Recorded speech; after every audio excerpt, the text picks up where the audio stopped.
Myanmar के रास्ते भारत पर निगरानी रख रहा है चीन। म्यांमार को हथियार देकर भारत में हमला करवा रहा है चीन। जो द्वीप था कभी भारत का, आज है चीन के कब्जे में। भारत के द्वीप पर कब्जा कर भारत पर ही निगरानी कर रहा है चीन। क्या भारत वापस लेगा अपना द्वीप? चीन को सिखाएगा सबक। दोस्तों, जैसा कि आप सबको पता है कि चीन अक्सर भारत को छेड़ने की कोशिश करता है और इस समय चीन भारत के पड़ोसी देश म्यांमार में कब्जा करके बैठा है। दोस्तों, म्यांमार बीते कुछ हफ्तों से चर्चा में है, खासकर जिस तरह बीते हफ्ते म्यांमार की सेना ने मंगलवार को भारतीय बॉर्डर के नजदीक विद्रोही कैंप पर एयर स्ट्राइक की है, उसको लेकर। दोस्तों, ब्रिटिश मीडिया द गार्डियन के मुताबिक चश्मदीदों ने बताया है कि कैंप विक्टोरिया स्थित विद्रोही शिविरों पर हमले के दौरान 2 बम भारतीय क्षेत्र में भी गिरे हैं। म्यांमार बॉर्डर पर स्थित भारतीय राज्य मिजोरम के फरकावा गांव के स्थानीय लोगों ने कहा कि एयर स्ट्राइक के दौरान भारतीय हिस्से में 2 बम गिरे, लेकिन इसमें कोई हताहत नहीं हुआ है। चश्मदीदों के मुताबिक म्यांमार की सेना ने भारतीय बॉर्डर के नजदीक लोकतंत्र समर्थकों के ऊपर जेट विमानों से बमबारी की।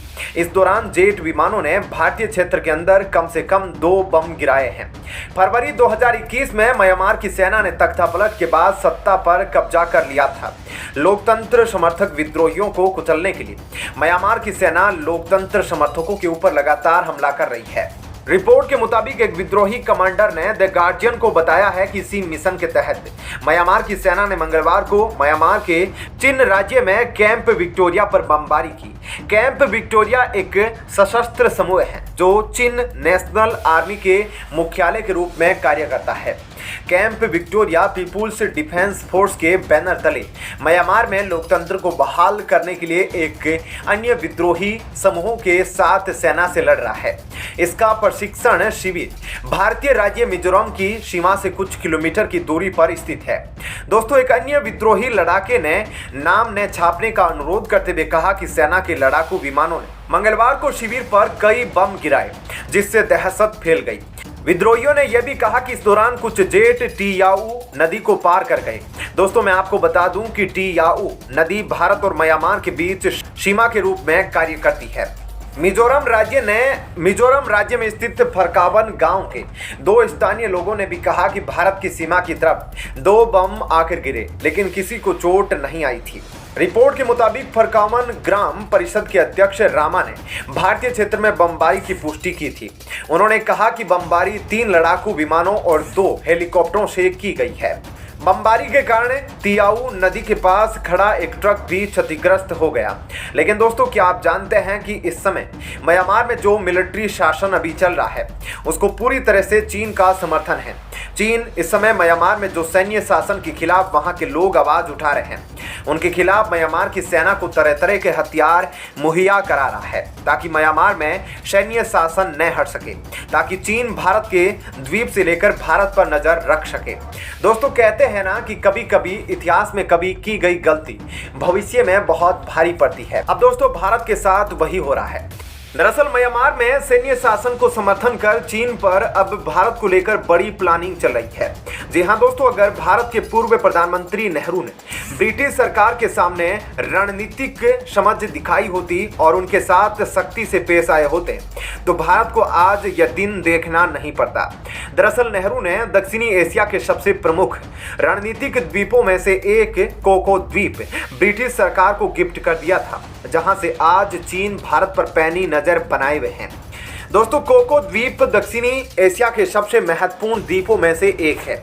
यह रणनीतिक द्वीप कोलकाता के 1255 किलोमीटर दक्षिण पूर्व में स्थित है। भूगर्भीय रूप से कोको द्वीप अराकान पर्वत या राखीन पर्वत का एक विस्तारित विभाजन है, जो कि बंगाल की खाड़ी में द्वीपों की एक श्रृंखला के रूप में लंबे भूभाग तक फैला हुआ है। अंडमान निकोबार द्वीप की तरह ही कोको द्वीप भी भारत की समुद्री सुरक्षा के लिए बहुत महत्वपूर्ण है। जब भारत में ब्रिटिश राज खत्म हो रहा था तब देश के सामने ऐसे कई मुद्दे थे जिनके बारे में कुछ स्पष्ट नहीं था। अंग्रेजी सरकार कभी नहीं चाहती थी कि भारत एक आजाद और ताकतवर देश बने। और इसलिए उसने भारत में फूट डालो और राज करो की नीति अपनाई और देश को अलग अलग भागों में बांट दिया। भारत में ब्रिटिश राज के दौरान ब्रिटिश सरकार की नजर हिंद महासागर, बंगाल की खाड़ी और अरब सागर से घिरे कई रणनीतिक द्वीप समूहों पर थी। अंग्रेजी सरकार इन द्वीप समूहों पर अपना अधिकार रखना चाहती थी, जिससे वे हमेशा भारत पर राज कर सके। अब दोस्तों, अंग्रेजी सरकार के साथ साथ पाकिस्तान की नजर भी इन द्वीप समूहों पर हमेशा से रही है। पाकिस्तान लक्षद्वीप पर कब्जा करना चाहता था, जिससे वह भारत की गतिविधियों पर नजर रख सके, लेकिन सरदार पटेल की समझदारी और कुशल नेतृत्व की वजह से ऐसा नहीं हुआ। सरदार पटेल ब्रिटिश सरकार के सामने नहीं झुके और ऐसा नहीं होने दिया। सरदार पटेल ने पाकिस्तान से पहले ही लक्षद्वीप पर भारतीय नौसेना को तैनात कर दिया। जब ब्रिटिश सरकार को लगा कि सरदार पटेल कभी भी अंडमान निकोबार ब्रिटिश सरकार को नहीं देंगे, तो उन्होंने कोको द्वीप अपनाने की कोशिश की। कोको द्वीप पर अधिकार पाने के लिए लॉर्ड माउंटबेटन ने भारत के पहले प्रधानमंत्री जवाहरलाल नेहरू के सामने कोको द्वीप को लेकर त्रिपक्षीय समझौते का प्रस्ताव रखा। 1950 में नेहरू ने भारत का यह कोको द्वीप समूह बर्मा को गिफ्ट दे दिया। बाद में ब्रह्मा ने यह द्वीप चीन को दे दिया, जहां से आज चीन भारत पर निगरानी रखता है। दोस्तों, भारत के लिए कोको द्वीप सामरिक दृष्टि से बहुत महत्वपूर्ण है, क्योंकि यह मलक्का के जलपोतों के बहुत करीब है। रिपोर्ट्स के मुताबिक 1990 से ही चीन कोको द्वीप पर लगातार अपनी सैन्य गतिविधियां बढ़ा रहा है, जिससे वह भारत पर नजर रख सके। चीन ने कोको द्वीप पर एक मॉनिटरिंग स्टेशन और रडार स्टेशन भी स्थापित किया है, जिससे वह भारतीय नौसैनिक गतिविधियों की निगरानी कर सकता है। चीन कोको द्वीप पर बने मॉनिटरिंग स्टेशन से बंगाल की खाड़ी और हिंद महासागर में लॉन्च होने वाली भारतीय मिसाइलों और भारतीय नौसेना की गतिविधियों पर नजर रखना चाहता है। इसके अलावा चीन ने कोको द्वीप पर बने एयर स्ट्रिप को भी बढ़ा दिया है। चीन ने भारत के आसपास कई बंदरगाह भी बना लिए हैं। कोको द्वीप के अलावा चीन ने श्रीलंका, पाकिस्तान, बर्मा और बांग्लादेश ने भी कई बंदरगाह बना लिए हैं। अगर नेहरू ने कोको द्वीप ब्रिटिश सरकार को ना दिया होता, तो आज भारत को चीन से इतना खतरा ना होता। अब दोस्तों, सवाल यह पैदा होता है कि क्या भारत कोको द्वीप को म्यांमार से वापस ले आएगा? दोस्तों, जिस तरह से चीन भारत के द्वीप पर कब्जा कर रखा है, भारत पर भी जासूसी रख रहा है, उसको देखकर तो यही लगता है कि चीन ने बहुत बड़ा मौका अपने इतिहास में छोड़ दिया था इस द्वीप को अपने कब्जे में करने का।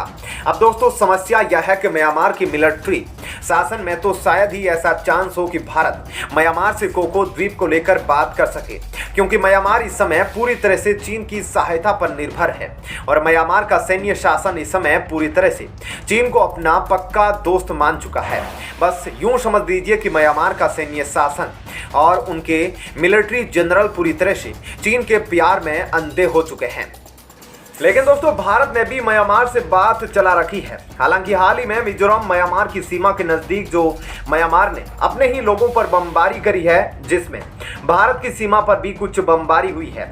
हालांकि किसी को कोई नुकसान नहीं हुआ है, लेकिन भारत ने यह मुद्दा म्यांमार के सामने उठाया है।